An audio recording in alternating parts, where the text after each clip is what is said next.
السلام علیکم friends, welcome to health wise with Ali. Friends, بہت زیادہ آئلی یا جنک فوڈ کھانے کے بعد یا ایک دم سے بہت زیادہ فائبر والی غذائیں کھا لینے سے ہمارا پیٹ پھول جاتا ہے اور پیٹ میں گیس بننے لگتی ہے۔ اس کے علاوہ جو لوگ بہت تیز کھانا کھاتے ہیں، کھانے کو صحیح سے نہیں چباتے یا پھر کھانے کے دوران باتیں کرتے ہیں، انہیں بھی گیس کا مسئلہ ہو سکتا ہے۔ کبھی کبھار تو پیٹ میں گیس بھر جانا اتنی پریشانی کی بات نہیں ہوتی، مگر اگر اکثر انسان کے پیٹ میں گیس رہے، پیٹ پھولا رہے، تو اس کے پیچھے 5 بڑی وجوہات ہو سکتی ہیں۔ تو آئیں وہ وجوہات جان لیتے ہیں اور ان کے علاج پر بھی بات کرتے ہیں۔ معدے میں کم تیزاب بننا۔ فرینڈز، ہمارا معدہ خوراک کو ہضم کرنے کے لیے ایک تیزاب بناتا ہے جسے ہائیڈروکلورک ایسڈ کہتے ہیں۔ اگر آپ کا معدہ یہ تیزاب بنانا کم کر دے تو خوراک ہضم نہ ہونے کی وجہ سے دیر تک معدے میں پڑی رہتی ہے، جس کی وجہ سے معدے میں بیکٹیریا اور جراثیم بننے لگتے ہیں۔ یوں انسان کو پیٹ میں گیس اور مروڑ ہونے لگتی ہے۔ معدے میں تیزاب کم بننے کے پیچھے بہت سی وجوہات ہو سکتی ہیں، جیسا کہ اگر آپ کسی قسم کا سٹریس لے رہے ہیں یا پھر آپ کے جسم میں وٹامن B6، وٹامن B12 اور زنک کی کمی ہے تو آپ کا معدہ ٹھیک سے یہ تیزاب نہیں بنا سکتا۔ اس کے علاوہ اگر آپ کی عمر زیادہ ہے یا پھر آپ کے معدے میں کوئی زخم ہے، السر ہے، تو بھی آپ کا معدہ HCl تیزاب بنانا کم کر دیتا ہے۔ تو آپ کو کیسے پتہ چلے گا کہ آپ کا معدہ خوراک ہضم کرنے والا تیزاب کم بنا رہا ہے؟ اس کا پتہ لگانے کا ایک بہت ہی آسان طریقہ ہے کہ آپ نے آدھی چائے کا چمچ بیکنگ سوڈا 1 گلاس پانی میں ڈال کر صبح اٹھتے ساتھ اسے پی لینا ہے۔ اسے پینے کے بعد آپ نے ٹائم نوٹ کرنا ہے۔ اگر 5 منٹ سے زیادہ کا وقت گزر گیا ہے اور آپ کو ڈکار نہیں آیا تو اس کا مطلب ہے کہ آپ کا معدہ ٹھیک سے HCl تیزاب نہیں بنا رہا۔ مگر پریشان نہ ہو،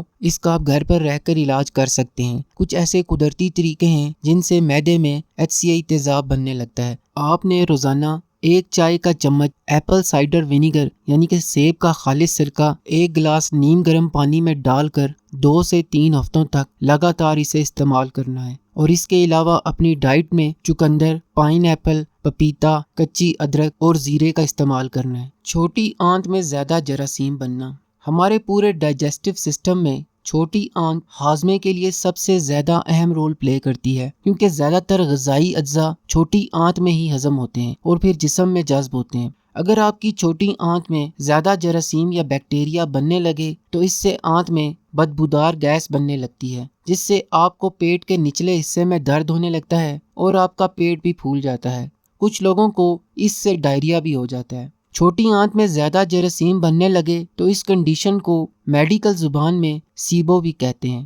بہت سی ایسی وجوہات ہیں جن سے چھوٹی آنت میں زیادہ جراثیم بننے لگتے ہیں، جیسا کہ اگر آپ اینٹی بائیوٹکس اور اسٹیرائڈز وغیرہ زیادہ لیتے ہیں تو اس سے آپ کی آنت میں زیادہ جراثیم بن سکتے ہیں، یا پھر اگر آپ PPI میڈیسنز لے رہے ہیں، جیسے کہ سینے میں جلن کو کم کرنے والی دوائیاں کھا رہے ہیں، تو ایسی میڈیسنز کے استعمال سے بھی آنت میں بیکٹیریا کی گروتھ میں اضافہ ہو جاتا ہے۔ اس کے علاوہ اگر کسی انسان کی آنت میں کوئی زخم ہو جائے یا پھر آنت میں کوئی سوزش ہو جائے تو اس کی وجہ سے بھی بیکٹیریا کی گروتھ میں اضافہ ہو سکتا ہے۔ آپ گھر پر رہ کر یہ چیک کر سکتے ہیں کہ آپ کی چھوٹی آنت میں کہیں بیکٹیریا زیادہ تو نہیں بن رہا۔ اس کے لیے آپ نے یہ کرنا ہے کہ 1 باؤل بھر کر سٹیم ہوئی بند گوبھی کھانی ہے، اور پھر اگلے 3 گھنٹے تک آپ نے یہ نوٹ کرنا ہے کہ کیا بند گوبھی کھانے کے بعد آپ کو ہاضمے کا کوئی مسئلہ تو نہیں ہوا۔ جیسا کہ اگر آپ کے پیٹ میں گیس بننے لگے، سینے میں جلن ہونے لگے اور پیٹ پھول جائے تو پھر سمجھ جائیں کہ آپ کی چھوٹی آنت میں ضرورت سے زیادہ جراثیم بن رہے ہیں۔ اور اس کے علاوہ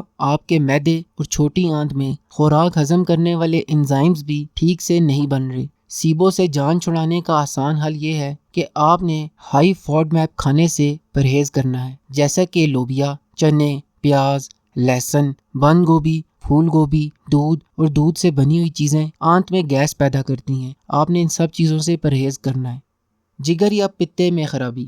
فرینڈز، ہمارا جگر اور گال بلیڈر ہمارے ہاضمے کے لیے انتہائی اہم رول پلے کرتے ہیں۔ جگر جسم میں خوراک ہضم کرنے والا ایک جوس بناتا ہے جسے بائل کہتے ہیں۔ بائل سبز رنگ کا ایک ایسا جوس ہوتا ہے جو خوراک میں موجود فیٹس کو ہضم کرنے میں ہماری مدد کرتا ہے۔ جگر یہ جوس بنا کر اسے پتے میں بھیجتا ہے اور پتا آگے سے اسے چھوٹی آنت میں بھیج دیتا ہے تاکہ چھوٹی آنت میں موجود آئلی فوڈ جو ہم کھاتے ہیں وہ ہضم ہو سکے۔ پتے کی وہ ٹیوب جس کے ذریعے بائل جوس چھوٹی آنت تک جاتا ہے، اگر وہ ٹیوب کسی وجہ سے بلاک ہو جائے، بند ہو جائے، تو اس سے انسان کے پیٹ کے اوپری حصے میں شدید درد ہونے لگتا ہے اور اس کے پیٹ میں گیس کی وجہ سے اس کا پیٹ بھی پھول جاتا ہے۔ اس کے علاوہ اگر جگر بائل بنانا کم کر دے یا پھر ہمارے جگر میں کوئی خرابی آ جائے تو اس سے بھی مریض کا پیٹ پھول سکتا ہے اور پیٹ میں گیس بن سکتی ہے۔ تو آپ کو کیسے پتہ چلے گا کہ آپ کا جگر اور پتا ہیلدی ہیں؟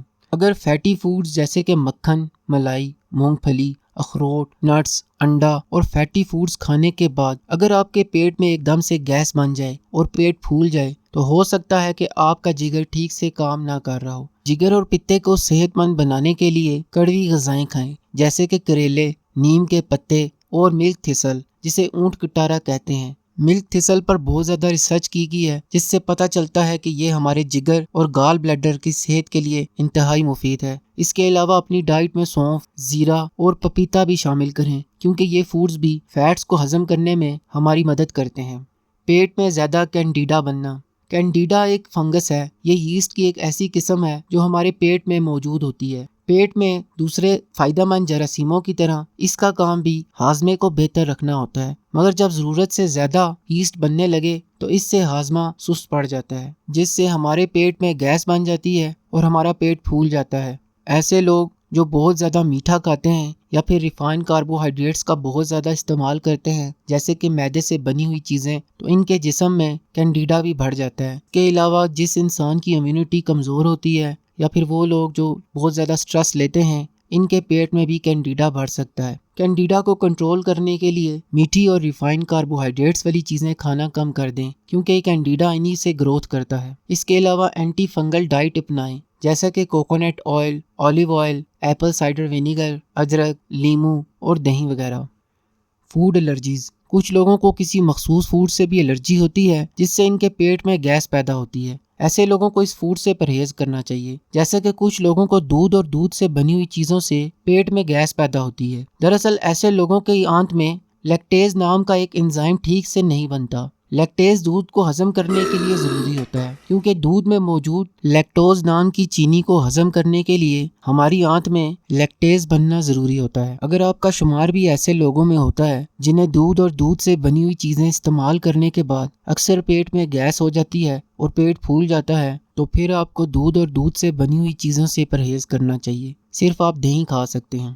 اس کے علاوہ کچھ لوگ ایسے ہوتے ہیں جنہیں گندم میں موجود ایک اجزا جسے گلوٹن کہتے ہیں، اس سے الرجی ہوتی ہے، مگر ایسے لوگ بہت ہی کم ہوتے ہیں جنہیں گندم سے بنی ہوئی چیزیں کھانے کے بعد پیٹ میں گیس ہوتی ہو۔